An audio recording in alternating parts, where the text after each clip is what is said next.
transmitiendo desde Cartagena de Indias, Colombia, emisora Luz y Vida.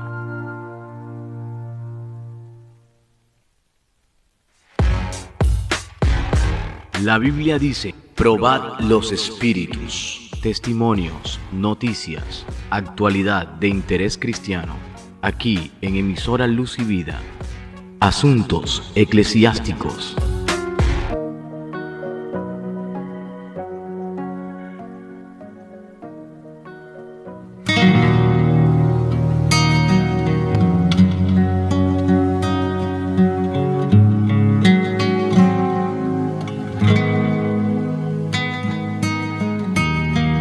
Gloria a Dios, gloria a Jesús, bendito sea nuestro Dios, nuestro Padre que es celestial.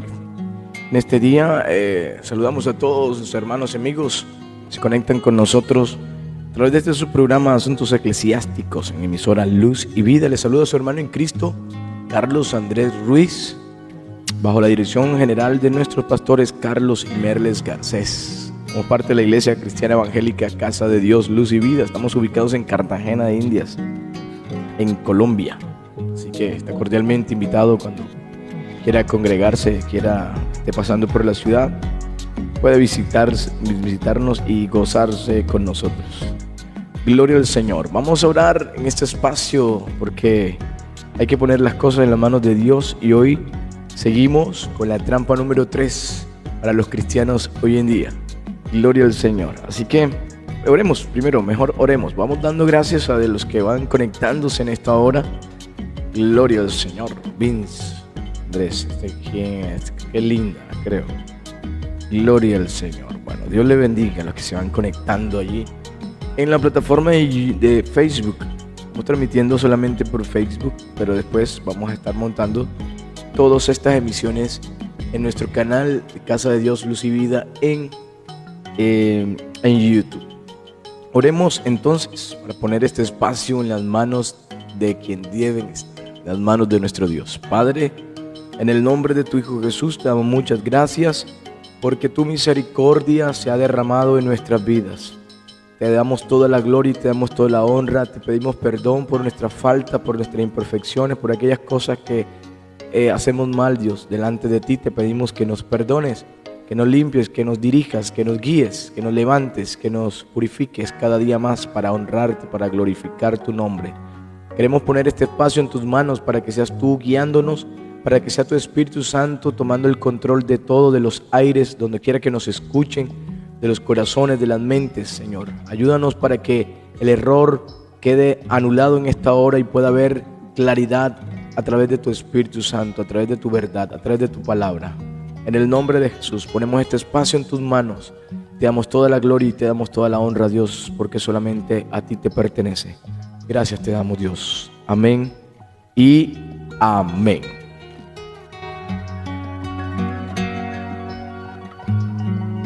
Santo es Dios, bendito sea nuestro Dios. Muy bien, en esta misión de este día vamos a hacer algo un poco... Vamos para trabajar esta trampa que que están diseñadas para los cristianos hoy en día. Vamos a traer el audio de alguien que usted está viendo aquí, un maestro de la palabra, esas personas que escudriñan mucho la palabra de Dios a la luz y la revelación del Espíritu Santo de Dios. La primera vez que escuché al pastor Vernon McGee fue a través de emisora La Voz de Dios. Allí se estaba haciendo un programa radial. Ellos tienen una gran cantidad de material espiritual, tanto textual como en audio, y este varón estuvo haciendo un estudio de la Biblia en audio, desde Génesis hasta Apocalipsis. Casi 5 años de estudio en audio, porque esto es de bastante estudio realmente. Es un comentario que él hace que se llama el comentario bíblico y es bastante profundo, bastante interesante, que recomiendo bastante. Entonces, ¿en qué consiste la trampa para los cristianos en el día de hoy? tiene que ver con algo que, mis amados hermanos, gloria al Señor, es bastante frecuente. Cuando nosotros salimos a compartir el mensaje del Evangelio, el mensaje de la palabra de Dios a las almas, a las personas, donde quiera que vayamos, siempre hay alguien que es un poco incrédulo. Hay otras personas que están en la universidad, que están en el colegio, y de pronto quieren apelar mucho, acreditándose mucho sus estudios o mucho, su nivel de educación, etcétera, y siempre mencionan el tema de la ciencia. Lo primero que voy a hacer antes de colocar este espacio, yo creo que allí Vernon McGee también lo puntualiza. Lo que primero que les voy a decir, mis amados hermanos, que cuando las personas dicen, pero es que la ciencia dice esto, pero es que los estudios apuntan a esto. Lo que pasa es que la ciencia, como si la ciencia fuera una verdad. Y yo les voy a decir algo. Soy ingeniero electrónico de profesión, de profundidad. Las ciencias naturales para mí han sido una gran bendición en la profundización y el estudio que he hecho en ellas. Y yo me he dado cuenta de algo. Quien más aprende y estudia sobre las ciencias naturales se da cuenta de que efectivamente esto no puede haber sido todo lo que vemos a nuestro alrededor y lo que no vemos y los fenómenos que percibimos pero que no lo podemos ver con nuestros ojos. Realmente son tan complejos que nos damos cuenta que no pudieron haber salido del azar, sino que debió haber una inteligencia y una intencionalidad para que todas las cosas que vemos en la naturaleza, los fenómenos naturales, ocurran de una manera que tienen un sentido, no son cosas arbitrarias y producto del caos o del azar. Pero no significa esto, mi amado hermano y amigo, que usted se involucre en conversaciones con personas que ponen la ciencia como si fuera la verdad absoluta, porque dentro de otras cosas la ciencia no provee la verdad absoluta de nada. La ciencia provee una serie de metodologías que nos ayudan a estudiar los fenómenos, cualesquiera que sean, sociales, naturales, etcétera, de una manera organizada, de una manera ordenada, con el conocimiento que tenemos actualmente, con las capacidades que tenemos actualmente y también con la tecnología que tenemos actualmente. ¿Entendido? Entonces, eso es una de las primeras cosas que debemos tener en cuenta. O sea, que no es que ya, bueno, es absoluto, porque la ciencia, la verdad científica no es absoluta, sino que es una verdad realmente en construcción. Por ejemplo, los primeros filósofos naturalistas que empezaron a estudiar y a documentar cosas que ocurrían en la naturaleza, pensaron que el centro del universo era la Tierra y que los demás cuerpos celestes giraban alrededor de la Tierra. Pero eso era lo que ellos podían percibir según lo que estaban observando a su alrededor, pero con las posibilidades que había en el momento, con la tecnología que había en el momento. Poco después, entonces, cuando por ejemplo estuvo Copérnico descubrió y fabricó una serie de instrumentos, hizo el primer telescopio, y a través de este instrumento empezó a analizar el movimiento de los cuerpos celestes que se veían en el firmamento y se dio cuenta de que la Tierra no podía ser realmente el centro del universo.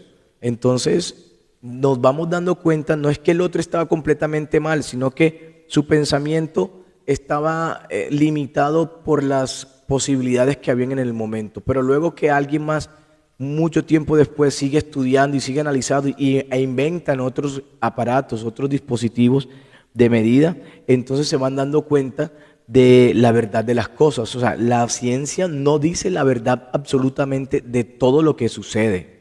Esto es imposible, pero nos puede acercar bastante en algún momento a argumentar sobre ciertas cosas.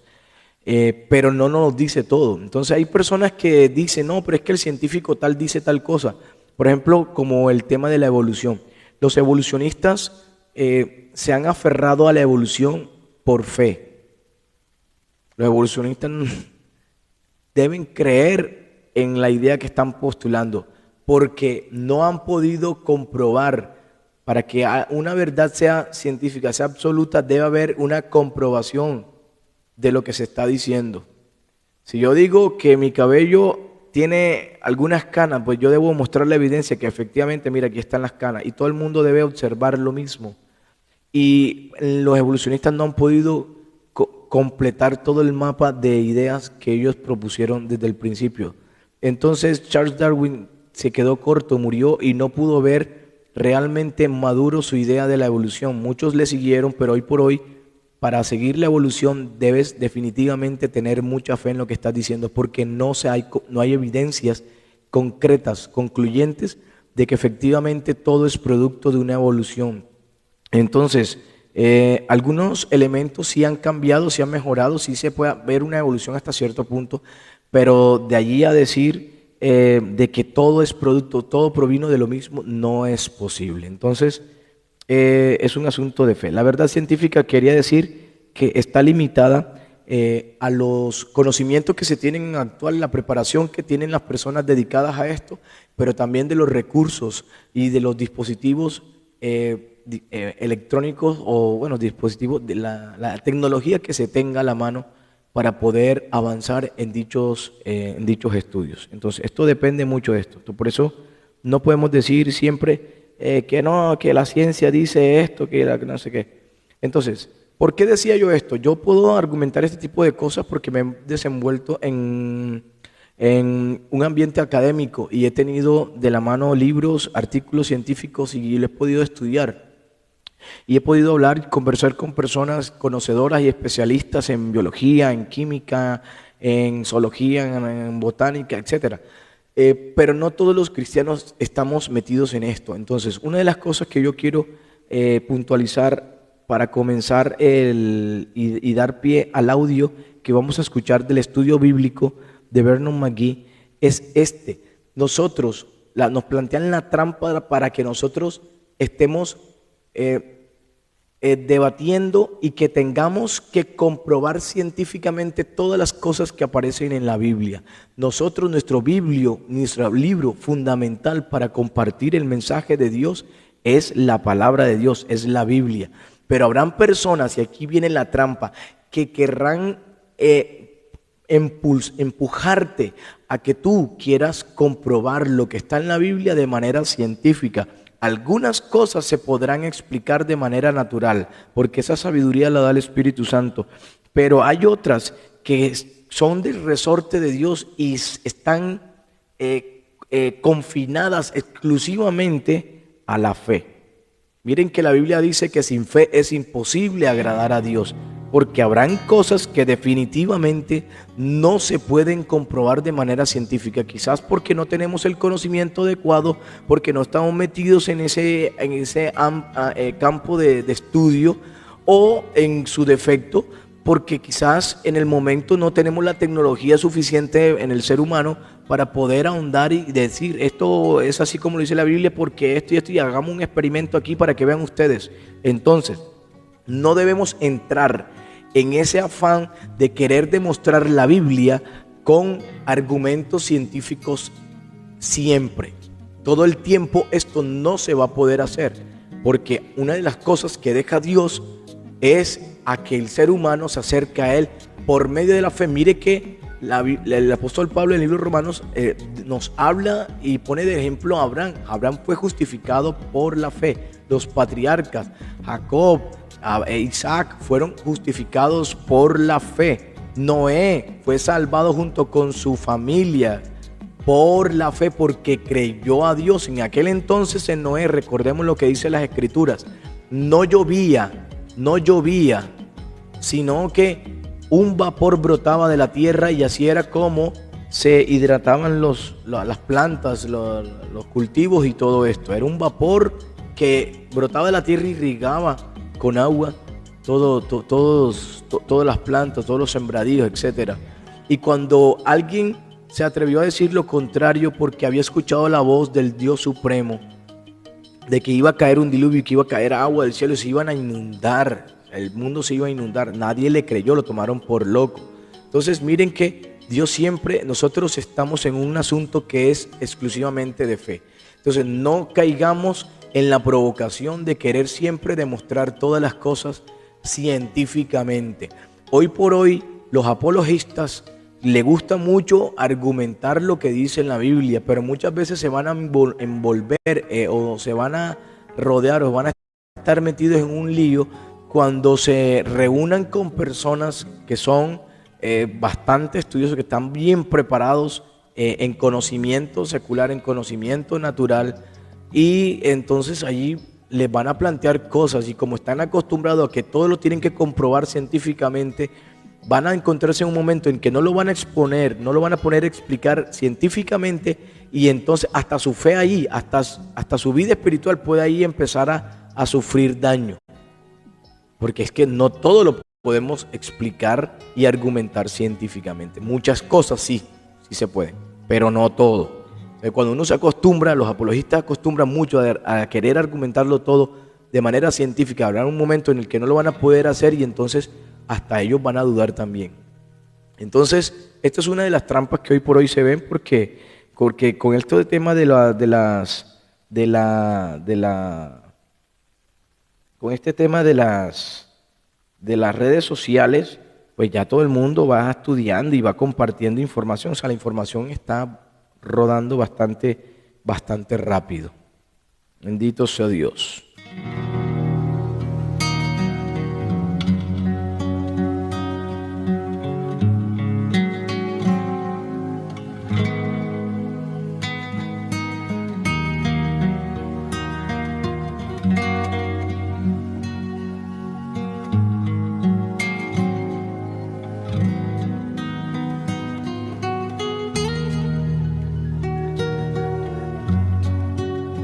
Gloria a Dios, gloria a Jesús. Bueno, saludamos a nuestro hermano Heiler Zúñiga, bendito sea Dios. Heiler, Dios te bendiga, conectado allí. Me gozo que estés conectando con nosotros y estés escuchando. Amén, querido hermano, mi estimado hermano, mi amado hermano Heiler Zúñiga, Dios te bendiga. Tu esposa, la familia entera. Gloria al Señor. Muy bien. Entonces vamos a colocar este estudio, este audio, sin más preámbulo. Ya yo no voy a hablar más. Ya hablé lo que iba a hablar en esta emisión. Quería que tuviéramos en cuenta mucho eso. No vamos a explicar todas las cosas científicamente y eso es una trampa que se le ha colocado a los cristianos hoy en día, a quererlo, a que todo lo tienen que argumentar científicamente porque si no entonces no le creen. Si no le creen, no le crean. Usted comparta el mensaje del Evangelio por fe. Usted predique la palabra de Dios como el Espíritu Santo se la ha manifestado. Y ya después que Dios y el Espíritu Santo convenzan a quien tengan que convencer. Pero usted no se dé mala vida por usted. Ore por las almas. Ore por las personas que van a escuchar el mensaje que va a salir de su boca. Y listo. Y déjele lo demás, déjeselo a Dios. Y no se ponga a estar quebrándose la cabeza tratando de resolver acertijos que de pronto Dios no le ha revelado. Miren que la Biblia dice que las cosas reveladas le corresponden a los hombres, pero las no reveladas le corresponden es a Dios. Hay cosas que Dios va a querer revelarnos, nos va a revelar, pero hay otras que no nos lo va a revelar. ¿Listo? Entonces vamos a escuchar, gloria al Señor, aquí el audio, que es el estudio. Él es el primer estudio de Vernon McGee en el comentario bíblico acerca del libro de Génesis. Me interesa que escuchen esta primera parte. Comenzamos hoy, amigo oyente, a considerar, como dijimos al comienzo, el primer libro de Moisés llamado el Génesis. Y para este estudio y los demás que continuaremos, vamos a pedirle que tenga siempre su Biblia delante de usted. Para hoy vamos a buscar el primer libro, o sea, el Génesis, y mientras usted lo busca, quisiera darle algunas sugerencias. La primera es que lea todo el libro de Génesis, y ojalá que lo lea todo en una sola ocasión. Reconocemos que a muchos no les será posible hacerlo de una sola vez. La verdad es que nunca he logrado yo leerlo así por causa de las muchas interrupciones. Pero le hago esta sugerencia de que si en alguna manera le es posible a usted, procure leer el libro entero de Génesis de una sola vez. Ahora vamos a estudiar este libro capítulo por capítulo. Consideramos que Génesis es uno de los dos libros claves importantes de la Biblia. El libro que abre el Antiguo Testamento, Génesis, y el libro que abre el Nuevo Testamento, Mateo, son los dos libros que creemos son claves para el entendimiento de las Escrituras. En la Biblia hay 1199 capítulos, lo que quiere decir que intentaremos considerar como promedio un capítulo en cada estudio. Hay 31.181 versículos en la Biblia, y esto significa que trataremos de considerar un promedio de 26 versículos por día en este estudio de 5 años. Quisiéramos dedicar parte del tiempo para darle simplemente lo que se puede llamar un vistazo a vuelo de pájaro del libro de Génesis, pero es un vistazo que abarcará todo el contenido del libro. Para hacer eso, hay unos puntos muy importantes que quisiéramos decirle. Cuando lea el libro de Génesis, hay ciertas cosas que usted debe observar, porque en realidad el libro de Génesis es pertinente a toda la Escritura. Es un hecho que Génesis es un libro que declara por primera vez muchas cosas. También se dará cuenta que hay ciertas frases que ocurren con alguna frecuencia. Por ejemplo, esta es la historia de la familia de, la cual es una expresión que se usa con frecuencia, porque el libro de Génesis informa sobre las familias. Eso nos importa porque somos miembros de la raza humana que principia aquí en el Génesis. Se nos pinta aquí un número de personajes muy interesantes. Alguien lo ha designado el libro de las biografías. Y allí encontramos a Abraham, a Isaac, a Jacob, José, el faraón, y los 11 hijos del viejo Jacob, además de José. Luego notará que es un libro de bendición. Dios continuamente bendice a Abraham, a Isaac, a Jacob y a José, y usted notará que los que se asocian con ellos son también bendecidos. Lot, por ejemplo, fue bendecido. Abimelech, Potifar, el copero y el faraón fueron todos bendecidos. En este libro se hace mención del pacto. El Señor se aparece frecuentemente a los patriarcas, especialmente a Abraham. El altar es prominente en este libro.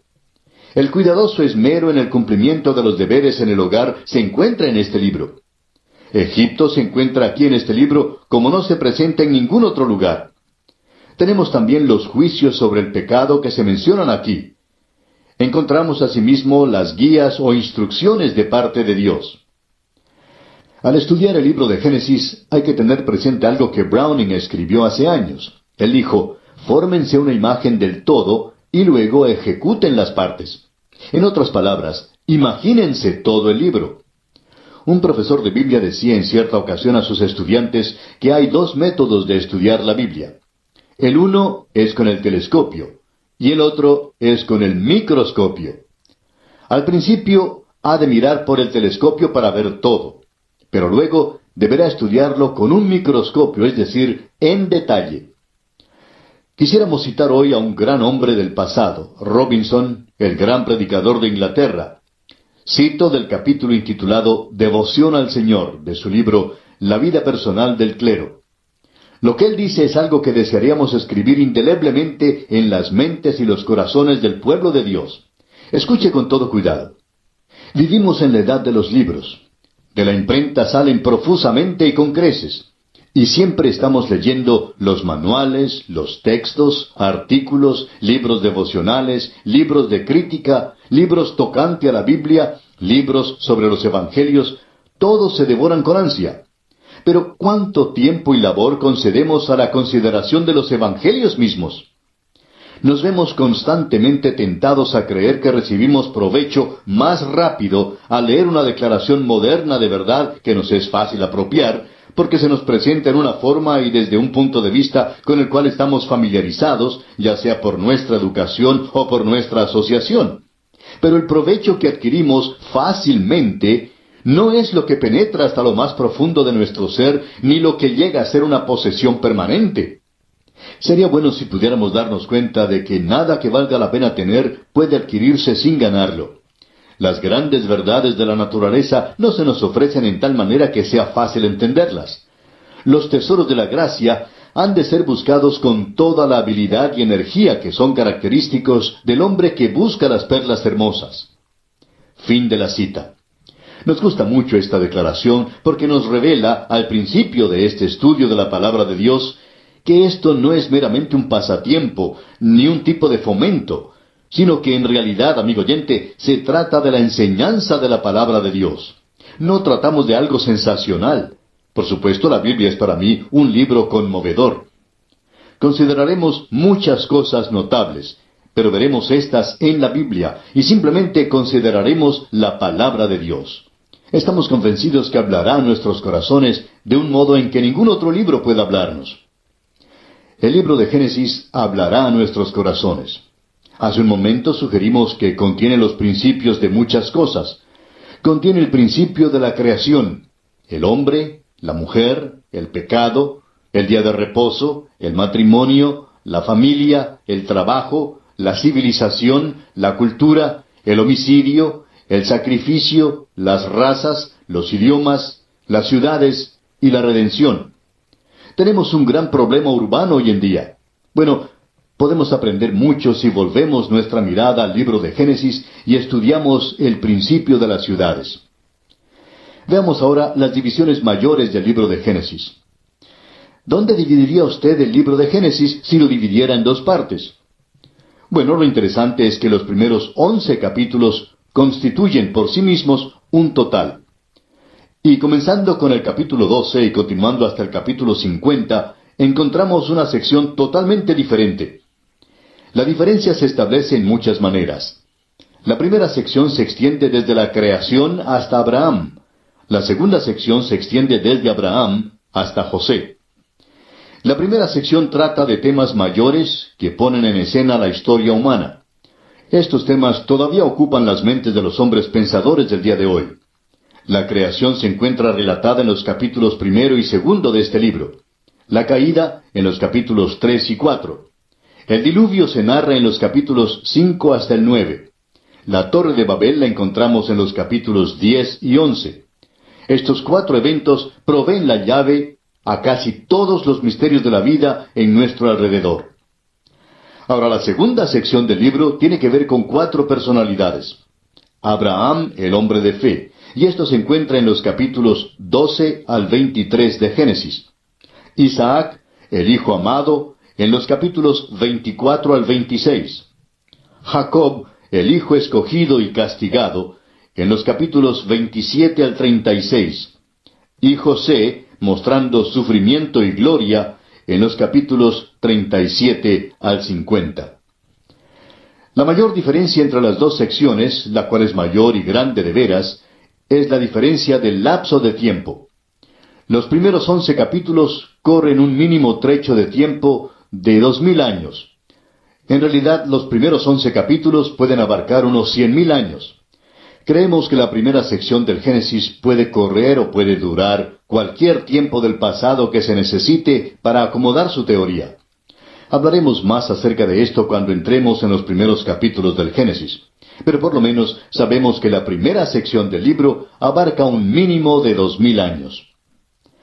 La segunda sección del Génesis, desde el capítulo 12 hasta el capítulo 50, abarca solo 350 años.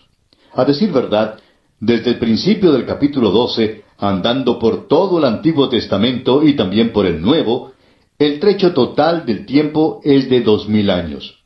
De modo que, en cuanto al tiempo, amigo oyente, cuando usted recorra los primeros 11 capítulos del Génesis, está a medio camino de la Biblia. Esto debe traer a la memoria algunas cosas. Dios tiene algo muy definido en consideración al darnos esta primera sección. Nos falta un conocimiento de los principios en aquella primera sección de tiempo. Pero, ¿en dónde cae el acento? ¿Cree usted que Dios está poniendo énfasis sobre la primera sección o sobre lo demás de la Biblia? ¿No es evidente que acentúa la última parte? Nos da muchos detalles más acerca de la última parte de la Biblia. La primera sección del Génesis tiene que ver con el universo y la creación. Bueno, la última parte del Génesis y todo lo demás de la Biblia trata de los hombres, de las naciones y de la persona de Jesucristo. Y permítanos decirle, amigo oyente, que Dios tuvo más interés en Abraham que en todo el universo creado. Y, amigo oyente, sino que Dios tiene más interés en usted y en mí y le atribuye más valor que el que atribuye a todo el universo físico. Permítanos ilustrar esto con otro ejemplo. Hay 89 capítulos en los 4 evangelios. Solo 4 capítulos abarcan los primeros 30 años de la vida del Señor Jesucristo. 85 capítulos abarcan los últimos 3 años de su vida, y 27 capítulos abrazan los últimos 8 días de su vida. Ahora, ¿cuál es la parte que enfatiza el Espíritu de Dios? Estamos seguros que dirá que el énfasis grande está puesto sobre la última parte, sobre los últimos 8 días abarcados por los 27 capítulos. ¿Y de qué trata todo esto? Bueno, trata de la muerte, la sepultura y la resurrección del Señor Jesucristo. Y esto, amigo oyente, es lo importante del relato del Evangelio. En otras palabras, Dios nos ha dado los Evangelios para que creamos que Cristo murió por nuestros pecados y que resucitó para nuestra justificación. Eso es lo esencial y es la más importante verdad. Permítanos decirle que los primeros 11 capítulos del Génesis forman la introducción a la Biblia y hemos de mirarlos de ese modo. Opinamos que si Moisés estuviera presente hoy y se oyera toda la discusión del presente sobre la creación y en cuanto al relato que él dio, y se oyera lo que dicen algunos teólogos científicos, Ojo se con quedaría esto. verdaderamente sorprendido. Y creemos que expresaría este comentario. Y pendientes. Bueno, todos no comprendieron de veras el objetivo. No intentaba darles el relato de la creación. Solo intentaba darles unos pocos hechos que servirían de principio. Pero eso en realidad no era mi historia. La historia mía tuvo que ver con los tratos de Dios con el hombre en pecado. La historia que quise decir era una historia de redención. Si creen ustedes que yo escribí un libro científico con respecto a la creación, no comprendieron entonces el objetivo. Lo que yo escribí fue un libro espiritual sobre la redención. Y amigo oyente, es muy importante que entendamos esto. Eso no quiere decir que vamos a pasar por alto los primeros 11 capítulos. Pasaremos un tiempo considerable estudiándolos. Génesis es el germen de la Biblia, y aquí hallamos el principio, la fuente, el nacimiento del todo. El libro de Génesis es exactamente como el capullo de una bella rosa que florece en toda la Biblia. La verdad presentada aquí es en forma de germen. Un modo de considerar el libro de Génesis es según las generaciones. Esta es una manera en que se puede dividir el libro. En las notas y bosquejos damos una división del libro de Génesis según las genealogías, según las familias. Génesis capítulo 1 hasta el versículo 6 del capítulo 2 nos da las generaciones de los cielos y la tierra. Ahora, desde el versículo 7 del capítulo 2 hasta el versículo 8 del capítulo 6 comprende las generaciones de Adán. Desde el versículo 8 del capítulo 6 hasta el versículo 29 del capítulo 9 nos presenta las generaciones de Noé. Desde el versículo 1 del capítulo 10 hasta el versículo 9 del capítulo 11 nos presenta las generaciones de los hijos de Noé. Entre los versículos 10 al 26 del mismo capítulo 11 encontramos las generaciones de los hijos de Sem. A partir del versículo 27 del capítulo 11 y hasta el versículo 11 del capítulo 25 encontramos las generaciones de Taré. Desde el versículo 12 hasta el versículo 18 del mismo capítulo 25 encontramos las generaciones de Ismael. Comenzando con el versículo 19 del capítulo 25 hasta el versículo 29 del capítulo 35, encontraremos las generaciones de Isaac. Desde el versículo 1 del capítulo 36 hasta el primer versículo del capítulo 37 contiene las generaciones de Esaú. Y desde el versículo 2 del capítulo 37 hasta el versículo 26 del capítulo 50 encontramos las generaciones de Jacob. Bien, podríamos clasificar la primera división mayor del Génesis como el pecado. Luego clasificaríamos la segunda división como el Redentor. La primera división presenta 4 acontecimientos destacados, mientras que la segunda división presenta 4 personajes sobresalientes. Y mirando un poquito más de cerca, notaremos que los primeros 2 capítulos del Génesis presentan la historia de la creación. El capítulo 1 presenta la creación del universo, la catástrofe de la tierra y la restauración de la tierra. Y el capítulo 2 nos narra la creación del hombre. Considerando ahora al autor, dijimos que Moisés es el autor del libro de Génesis. De hecho, los primeros 5 libros de la Biblia han recibido el nombre de el Pentateuco, y se llaman así porque Moisés escribió los primeros 5 libros de la Biblia, y creemos que hay abundante información que testifica este hecho. Bien, ya estamos entonces listos para comenzar nuestro estudio detallado del libro de Génesis, pero antes de entrar en él, haremos un breve repaso de lo que hemos visto hoy. Hemos notado que hay 2 divisiones mayores en el libro de Génesis. La primera división comprende los primeros 11 capítulos. La segunda división comprende los últimos 39 capítulos. El libro tiene en total 50 capítulos. Ahora, la primera sección se extiende desde la creación hasta Abraham. Y dijimos que la segunda sección se extendía desde Abraham hasta José. La primera sección presenta 4 acontecimientos destacados que son la creación, la caída del hombre, el diluvio y la Torre de Babel. Estos 4 eventos nos proveen la clave para casi todos los misterios de la vida a nuestro alrededor.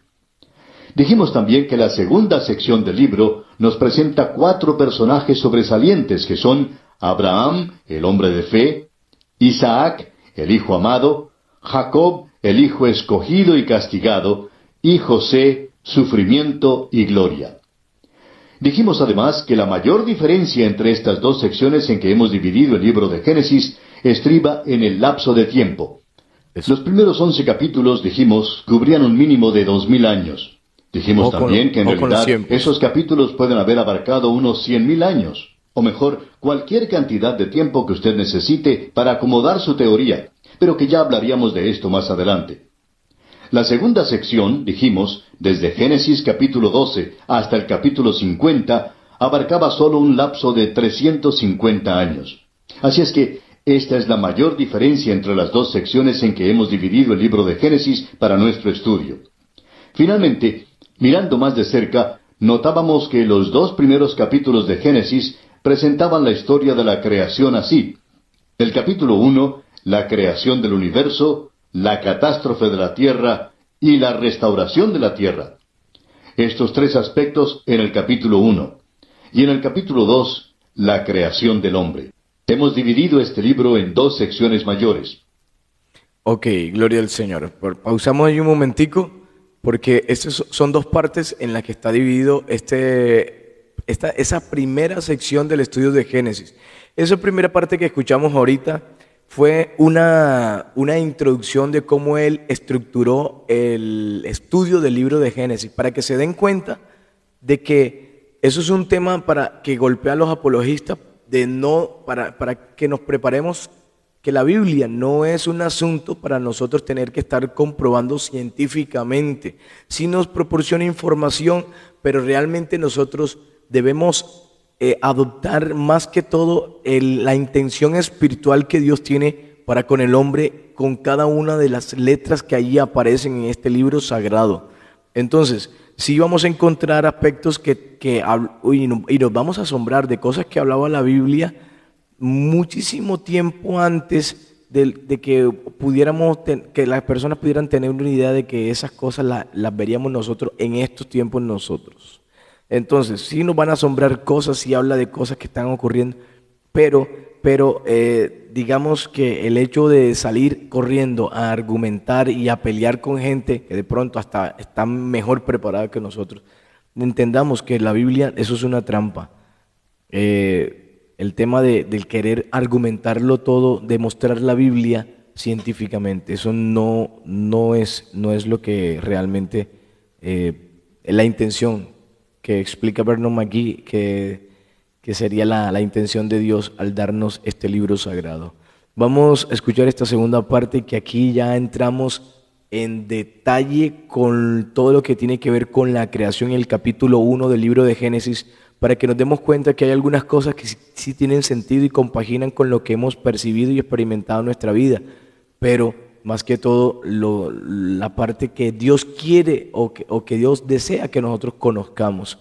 Esto del libro de Génesis, el origen para nosotros, no el origen de Dios. Dios no tiene origen y no lo necesita porque es Dios y es eterno. Entonces escuchemos atentos. La primera sección comprende los capítulos 1 al 11 y la segunda sección comprende los capítulos 12 al 50. En los primeros dos capítulos de la primera sección tenemos la historia de la creación. En primer lugar, está la creación del universo, la catástrofe de la tierra y la restauración de la tierra. Ahora, en el capítulo 2 tendremos la creación del hombre, pero aquí tenemos la historia de la creación presentada brevemente y con exactitud en un solo versículo. Es el versículo 1 del capítulo 1 de Génesis, donde leemos: En el principio creó Dios los cielos y la tierra. Con toda franqueza, amigo oyente, esta es una de las declaraciones más profundas que se haya expresado. Creemos que eso es todo lo que tenemos de la creación misma, con la excepción del relato de la creación del hombre y de los animales, que se hace más adelante en este mismo libro de Génesis. Pero esta es la narración de la creación, y admitimos que realmente es muy breve. Pablo Bellamy, quien fuera editor de un diario en Cleveland, en el estado de Ohio, Estados Unidos, hacía una ronda una noche por los escritorios de los reporteros y notó que uno de ellos escribía un relato largo de un hecho que, a su parecer, tenía muy poca importancia. Le dijo al reportero: abrévielo. Después de todo, el relato de la creación se narró en Génesis 1 en 282 palabras. El reportero contestó entonces: así es, pero yo siempre opiné que bien se pudo haber evitado muchos argumentos más adelante en cuanto a la creación si alguien hubiera escrito unas 200 palabras más. Amigo oyente, es interesante notar que Dios verdaderamente nos ha dado una edición abreviada de la creación. Surge entonces la pregunta: ¿qué tenía Él en mente cuando nos dio esta sección en particular? ¿Cuál era el propósito del autor aquí? ¿Fue su propósito enseñar geología? Bueno, permítanos decir que hay mucha controversia y desacuerdo en cuanto a esto, como vamos a ver hoy en nuestro estudio. Hace algún tiempo la Junta de Educación del Estado de California en los Estados Unidos votó por incluir la teoría bíblica, como la llaman, en los libros de ciencia. Ahora, francamente, no estamos seguros de que esto nos satisfaga. Alguien dirá: bueno, ¿cómo es que no se siente alegre por el paso que se ha dado, ya que es un paso adelante? Amigo oyente, la razón por la cual no nos sentimos satisfechos por esto es por el carácter de los maestros que la enseñan. No hay suficientes maestros que sean cristianos y que tengan una base verdaderamente bíblica para poder enseñarla correctamente. Los maestros de las escuelas primarias que están realmente preparados para enseñar la historia de la creación son muy pocos. El doctor Ralph Girard, profesor de biología y decano de la división de postgraduados de la Universidad de California en Davis, hizo el siguiente comentario según la prensa: ¿debe un curso científico sobre la reproducción mencionar también la teoría de la cigüeña? Bueno, para beneficio de este profesor, lo más interesante es que la teoría de la cigüeña no se menciona para nada en la Biblia. En cambio, el relato de la creación sí se menciona. Su comparación no se justifica en ninguna manera, porque la Biblia trata de este asunto de la procreación en una forma muy literal. Y si usted lee su Biblia con cuidado, nunca hubiera tenido en su mente el punto de vista de la teoría de la cigüeña. La declaración del Dr. Girard revela una actitud muy antagónica hacia la Biblia. Opinamos que este hombre probablemente sabe muchísimo en cuanto a la materia de biología, pero muy poco en cuanto a la palabra de Dios. Creemos que eso es muy obvio al escuchar el tipo de declaración que él ha hecho. Ahora, al llegar aquí a este primer versículo del capítulo 1 de Génesis, debemos reconocer que este problema del origen provoca más controversia violenta, teorías insensatas y amplio desacuerdo que cualquier otro. Siempre hay la inclusión de la hipótesis del hombre y como resultado hay una babel de voces que ha sofocado la clara voz de Dios. En realidad, hay dos grupos extremos que han empañado el asunto y han dividido las aguas del entendimiento con sus suposiciones y afirmaciones dogmáticas. Un grupo se compone de los científicos arrogantes que asumen que la evolución biológica y filosófica es la verdad indisputable. Su presunto axioma es los ciertísimos hallazgos de la ciencia. Veremos eso dentro de un momento. El otro grupo se compone de los teólogos jóvenes y orgullosos que se atribuyen el superconocimiento de que ellos han descubierto cómo es que Dios lo hizo. Describen y hablan eruditamente acerca de alguna teoría ingeniosa que reconcilia la ciencia con la Biblia. Miran con desdén a los grandes expositores bíblicos del pasado como si fueran enanos bíblicos comparados con ellos. Permítanos decir, amigo oyente, que estos dos grupos harían bien en considerar una declaración que se le hizo a Job. Cuando el Señor por fin se le apareció, le hizo esta pregunta en Job 38:4. ¿Dónde estabas tú cuando yo fundaba la tierra? Házmelo saber si tienes inteligencia. Y la verdad es que Dios le dice al hombre, tú hablas acerca del origen del universo, pero tú ni siquiera sabes dónde estabas cuando yo fundaba la tierra. Y esa es una buena pregunta que estamos seguros ningún hombre puede responder. Ni por ahí está. Ahora hay algunas teorías extremas y creemos que probablemente debemos considerarlas. Y a propósito, podemos hacer una división aquí, una división doble. Si vamos a hablar sobre los orígenes, estamos limitados o bien a la especulación o a la creación. Toda teoría cae dentro de una de estas dos divisiones.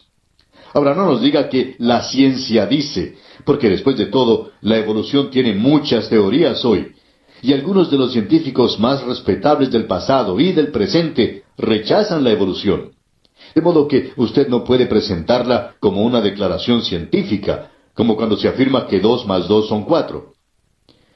Luego hay el relato de la creación en Génesis capítulo 1, y eso a propósito hay que aceptarlo por la fe. Es muy interesante que Dios lo hiciera así. Es la única manera en que puede ser aceptado.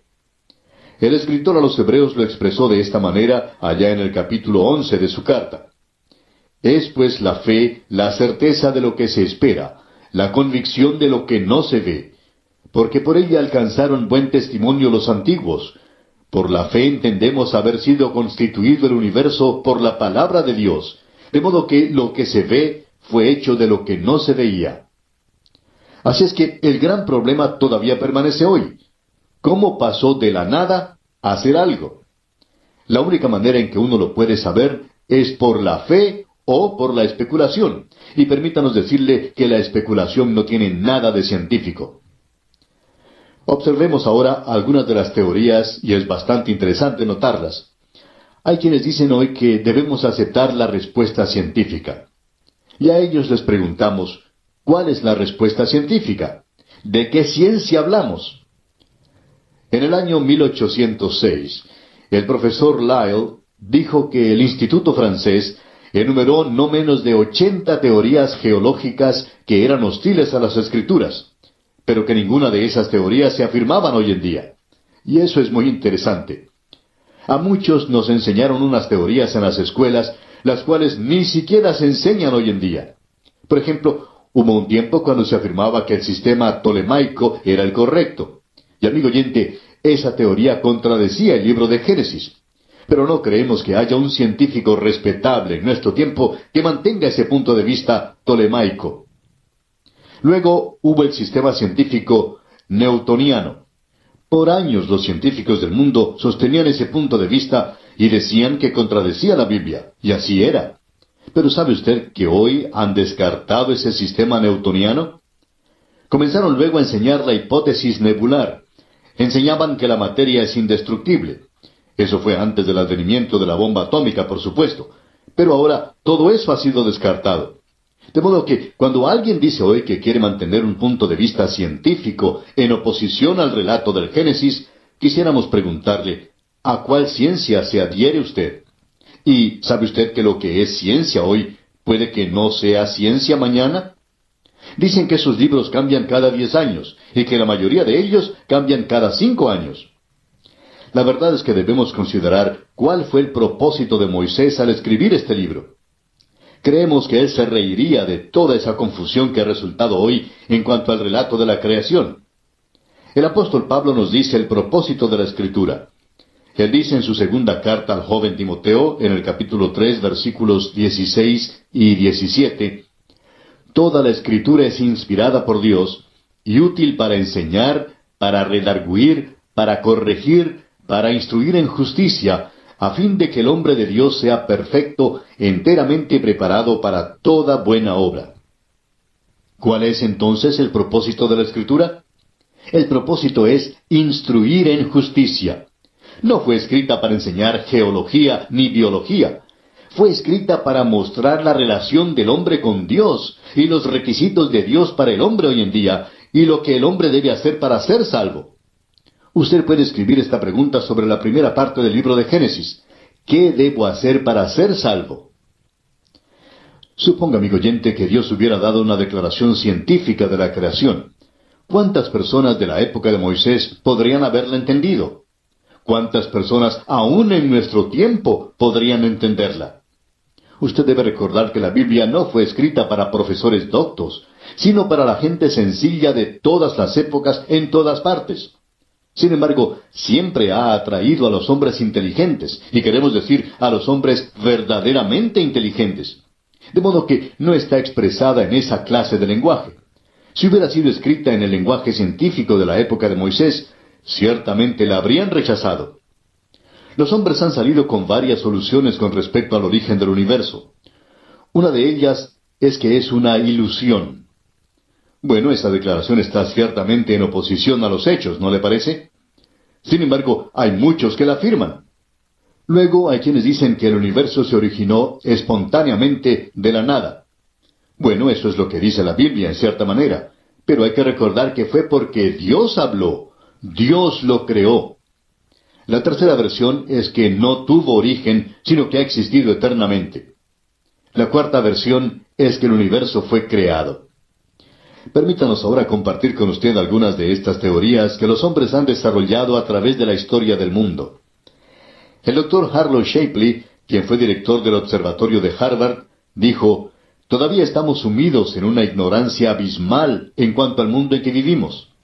Hemos avanzado muy poco con relación a la total extensión conjeturable del conocimiento que está más allá del nivel de la sabiduría adquirida por animales de una larga experiencia racial.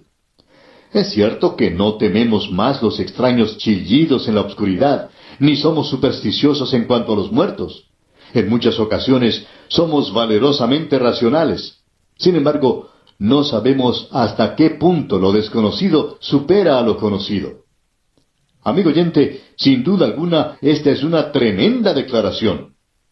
Y el doctor Lawrence C. Isley, de la Universidad de Pensilvania, dijo: «No sabemos más en cuanto a la materia y cómo se produce que lo que sabemos de las cosas espirituales. Por eso creo que es imprudente decir en nuestro presente estado de conocimiento que el uno excluye el otro. El universo parece existir como una serie de niveles emergentes, ninguno de los cuales es como el nivel anterior. Que el hombre y lo demás de la vida han evolucionado es innegable, pero lo que está debajo de esas manifestaciones exteriores no lo sabemos». Y añade el doctor Isley: «Yo quisiera poder contestar su pregunta, pero el cubrir mi ignorancia con palabras grandes no sería provechoso ni para usted ni para mí». Veamos también algunas declaraciones tomadas de la prensa. Allá por el año 1961, un diario publicó un artículo en el cual decía que el hombre estaba a punto de descubrir el misterio del origen del mundo. Sin embargo, no han escrito nada nuevo sobre el asunto desde aquel entonces. El biólogo Edwin Conklin, hablando sobre la evolución, declaró: «La probabilidad de que la vida se originara por accidente se compara con la probabilidad de que el diccionario completo se originara por una explosión en una imprenta». Eso es algo que no suena tan científico, procediendo de un científico destacado. En realidad, hay 3 teorías acerca del universo que ha propuesto la astronomía. Y es muy interesante observar esas teorías. Una se conoce como la teoría del estado continuo. Otra es la teoría de la detonación grande. Y la otra es la teoría de la oscilación. La teoría de la detonación grande sostiene que hubo una gran explosión hace millones de años. Creemos que hace 10 billones de años que ocurrió una, y opinan que habrá otra después de pasar otros 10 billones de años.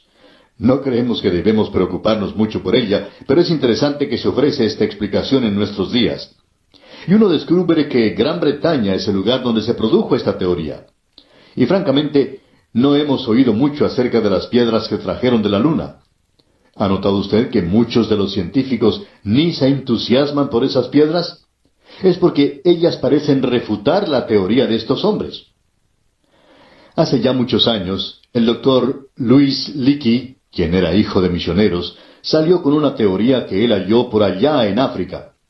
Se trata de una calavera que él llama el hombre cascanueces.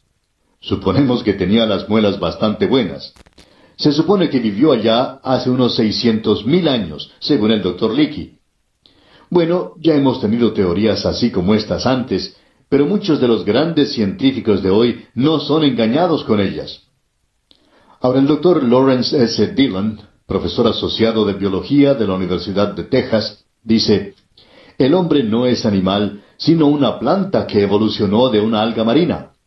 Todo animal en realidad es un tipo de planta altamente modificada que se ha derivado hace 1 billón de años o algo así de una ascendencia común con una alga marina. Ahora, es posible que usted y yo hemos estado buscando a nuestros abuelos en el lugar equivocado. Algunas personas los han estado buscando en un árbol. Debiéramos estar por allí arrancando las algas marinas porque ellas son nuestros abuelos. Amigo oyente, esto se vuelve verdaderamente ridículo cuando uno lo pone al lado de algunas otras cosas. Los dogmas de la ciencia pueden llegar a ser hasta una tontería absoluta.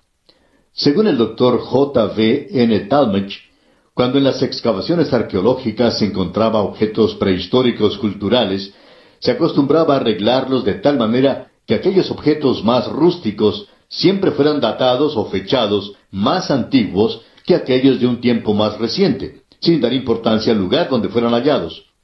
Sin embargo, ha sido desconcertante el hecho de que a veces han encontrado una civilización avanzada debajo de lo que parecía ser una civilización prehistórica. Hay tantas otras teorías así que se ofrecen hoy en día en cuanto al principio de la Tierra. El doctor Klaus Mantel, de Alemania, dijo: no veo razón para que la raza humana se vea más relacionada con monos que con canarios o canguros.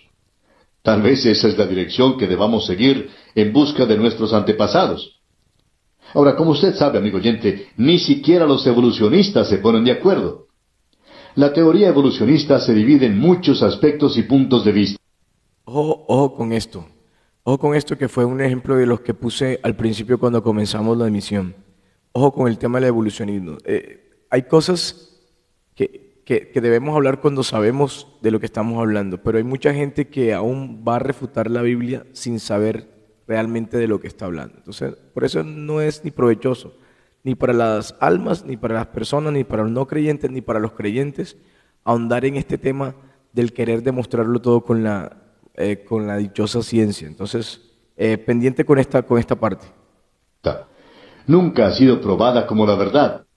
Es una lástima que cuando uno llega al nivel de los falsos científicos, y estamos pensando en los maestros que hoy enseñan ciencia en las escuelas, que no pueden presentar un criterio justo porque les fue ofrecido solo un punto de vista en la universidad. El doctor G. A. Kercott, del Departamento de Fisiología y Bioquímica en la Universidad de Southampton, en Inglaterra, ha escrito el libro que lleva el título Las implicaciones de la evolución. Y él declara: hay una teoría que declara que es posible observar que muchos animales vivientes pasan por cambios durante el curso del tiempo, y por tanto se puede formar nuevas especies.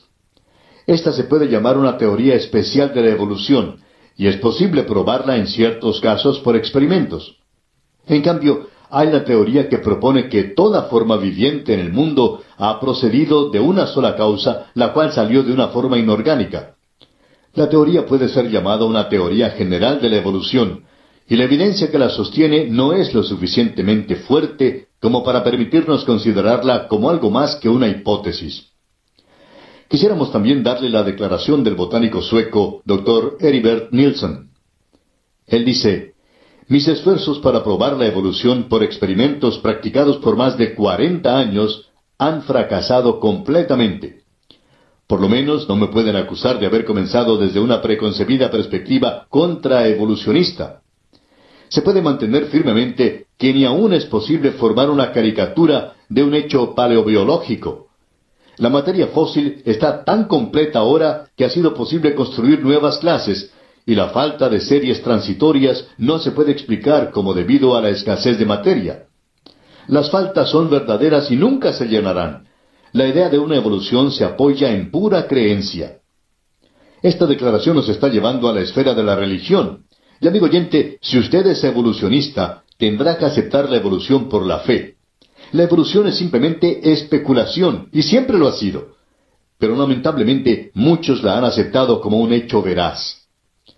Ahora hay un grupo de teólogos, casi todos jóvenes, que no quieren que los llamen oscurantistas intelectuales, de modo que han adoptado lo que se conoce como la evolución teísta. El doctor Kirtley Matter, en La ciencia reflexiona sobre la religión, declara: cuando un teólogo acepta la evolución como el proceso utilizado por el Creador, debe estar dispuesto a ir hasta lo último. No solo es un proceso metódico, sino un proceso que continúa.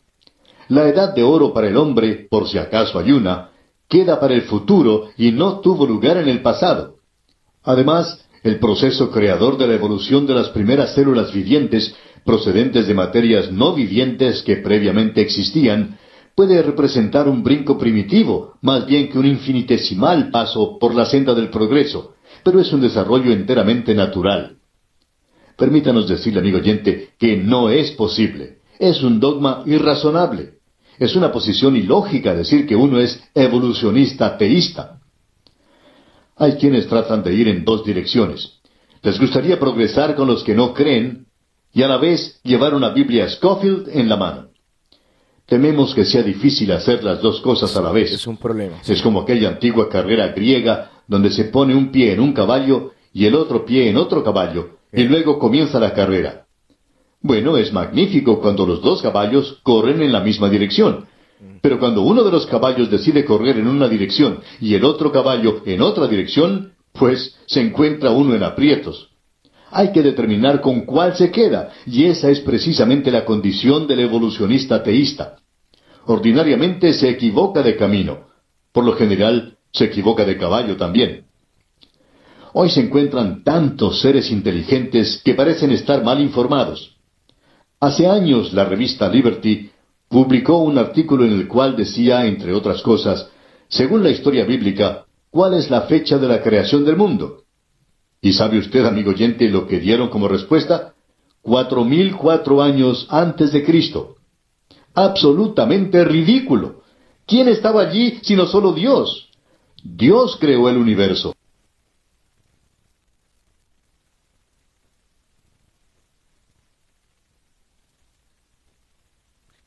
Gloria al Señor.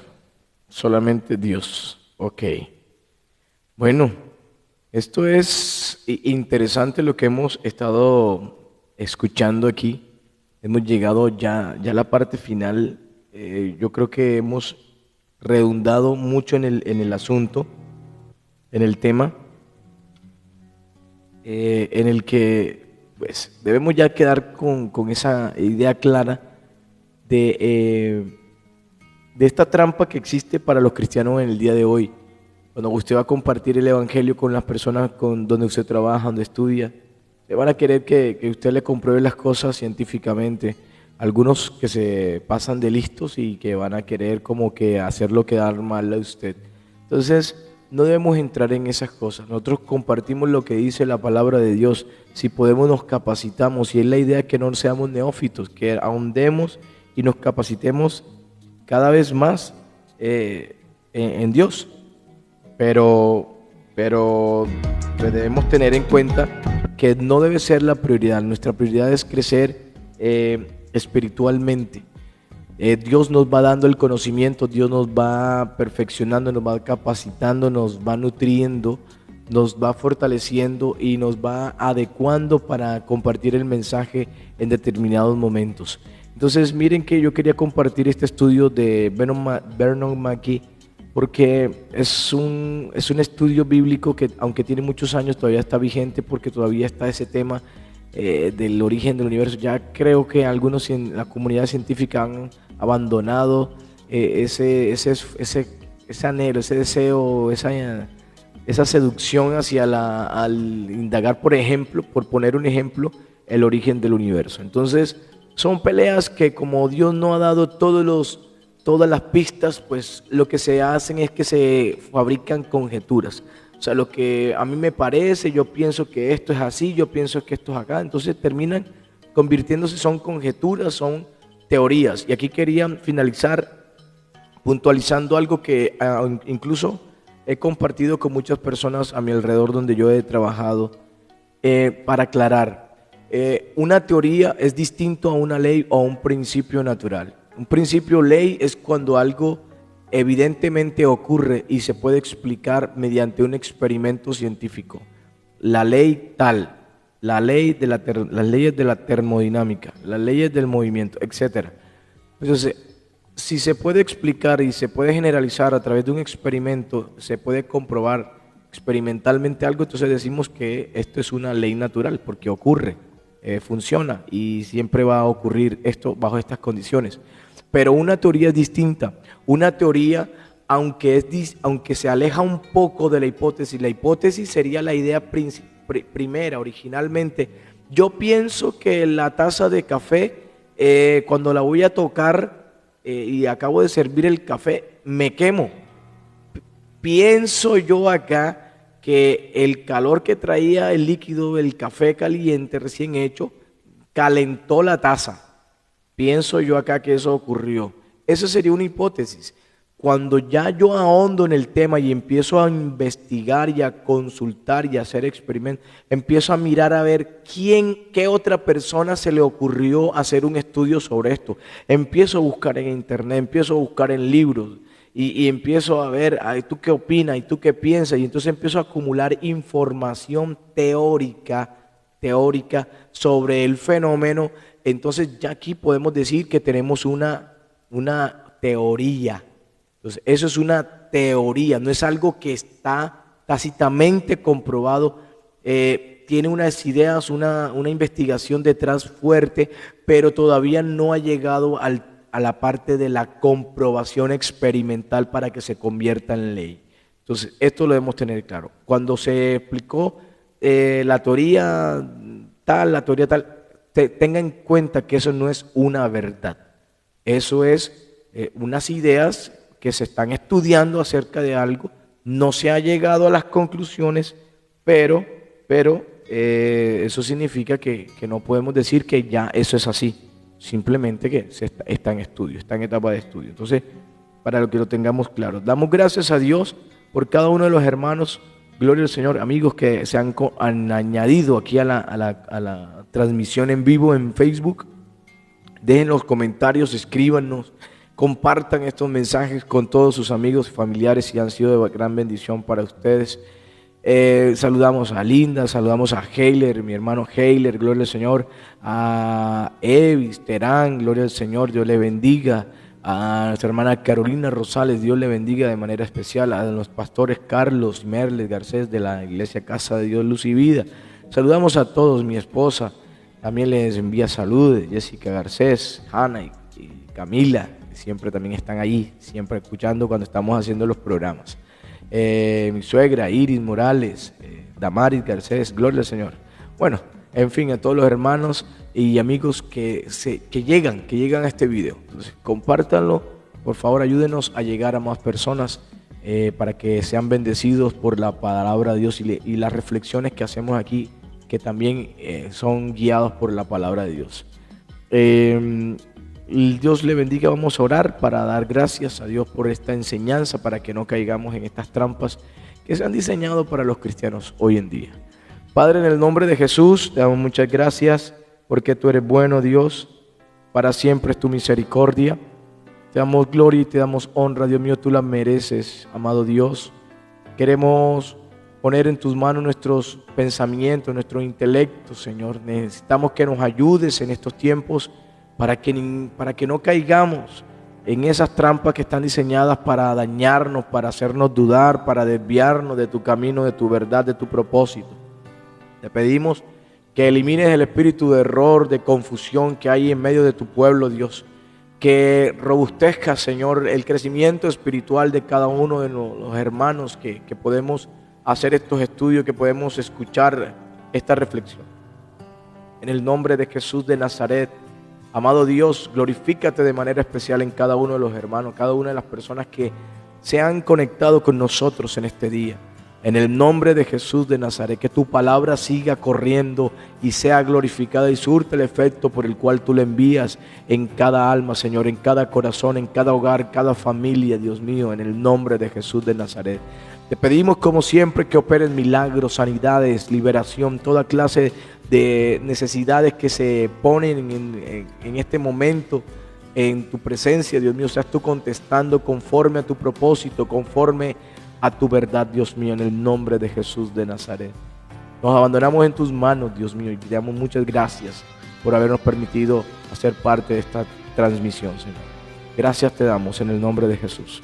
Amén y amén. Gloria al Señor. Hemos llegado al final. Estuvo con ustedes su hermano en Cristo, Carlos Andrés Ruiz, bajo la dirección de nuestros pastores Carlos Garcés y Merles Garcés. Somos parte de la Iglesia Cristiana Evangélica Casa de Dios Luz y Vida, ubicada en Cartagena de Indias, Colombia, transmitiendo en vivo, totalmente en vivo para todo el mundo. Y bueno, este fue su programa Asuntos Eclesiásticos. Asuntos Eclesiásticos. En esta su emisora, La Luz y Vida. La Biblia dice: probad los espíritus. Testimonios, noticias, actualidad de interés cristiano. Aquí en emisora Luz y Vida. Asuntos Eclesiásticos.